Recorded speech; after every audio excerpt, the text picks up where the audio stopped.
Now, a man named Lazarus was sick.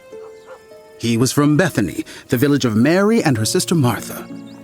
This Mary, whose brother Lazarus now lay sick, was the same one who poured perfume on the Lord and wiped his feet with her hair.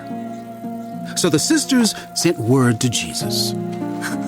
Lord, the one you love is sick. When he heard this, Jesus said, This sickness will not end in death. No, it is for God's glory, so that God's Son may be glorified through it.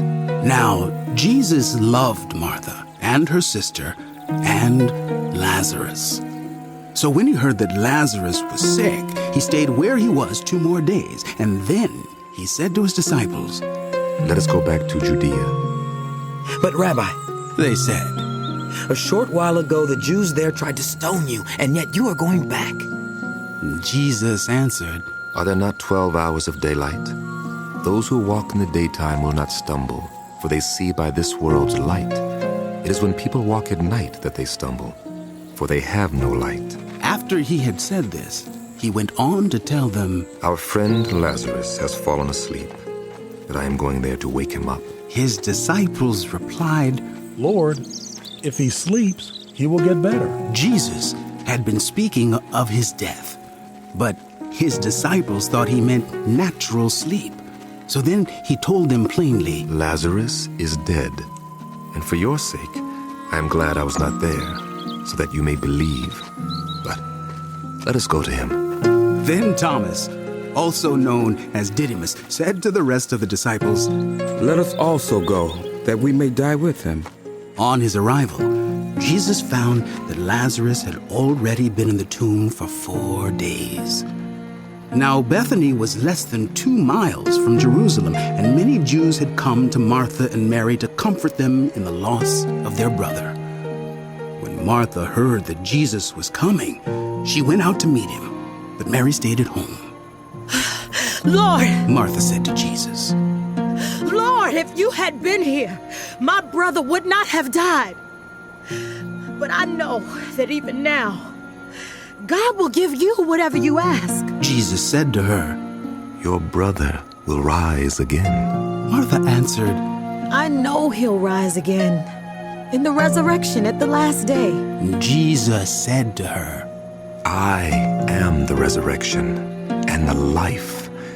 Anyone who believes in me will live even though they die.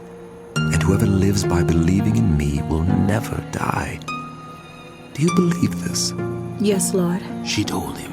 I believe that you are the Messiah, the Son of God, who was to come into the world. After she had said this, she went back and called her sister Mary aside. The teacher is here She said, and is asking for you. when Mary heard this, she got up and quickly went to him.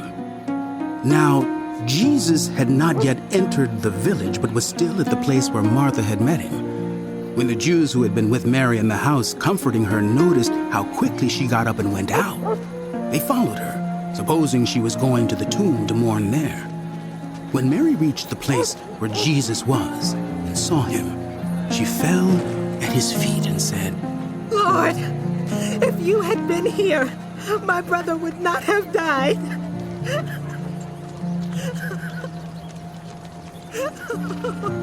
When Jesus saw her weeping and the Jews who had come along with her also weeping, he was deeply moved in spirit and troubled. Where have you laid him? Come and see, Lord. Jesus wept. Then the Jews said, See how he loved him.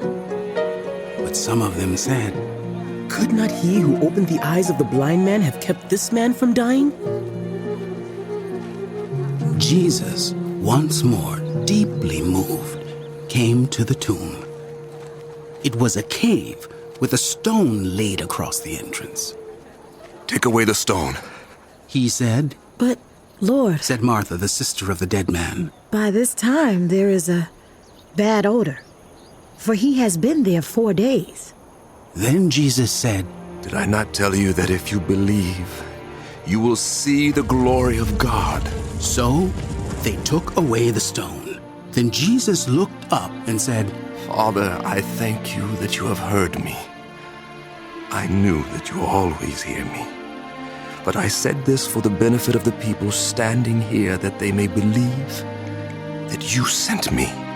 When he had said this, Jesus called in a loud voice, Lazarus, come out! The dead man came out, his hands and feet wrapped with strips of linen and a cloth around his face. Jesus said to them, Take off the grave clothes and let him go. Therefore, many of the Jews who had come to visit Mary and had seen what Jesus did put their faith in him. But some of them went to the Pharisees and told them what Jesus had done. Then the chief priests and the Pharisees called a meeting of the Sanhedrin. What are we accomplishing? Here is this man performing many signs. If we let him go on like this, everyone will believe in him, and then the Romans will come and take away both our temple and our nation. Then one of them, named Caiaphas, who was high priest that year, spoke up. You know nothing at all.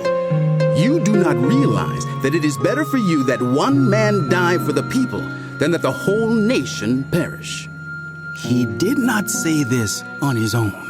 But as high priest that year, he prophesied that Jesus would die for the Jewish nation, and not only for that nation, but also for the scattered children of God, to bring them together and make them one. So, from that day on, they plotted to take his life. Therefore, Jesus no longer moved about publicly among the Jews. Instead, he withdrew to a region near the wilderness, to a village called Ephraim, where he stayed with his disciples.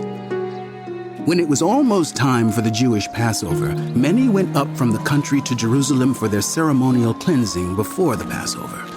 They kept looking for Jesus, and as they stood in the temple courts, they asked one another, What do you think? Isn't he coming to the festival at all? But the chief priests and the Pharisees had given orders that anyone who found out where Jesus was should report it so that they might arrest him.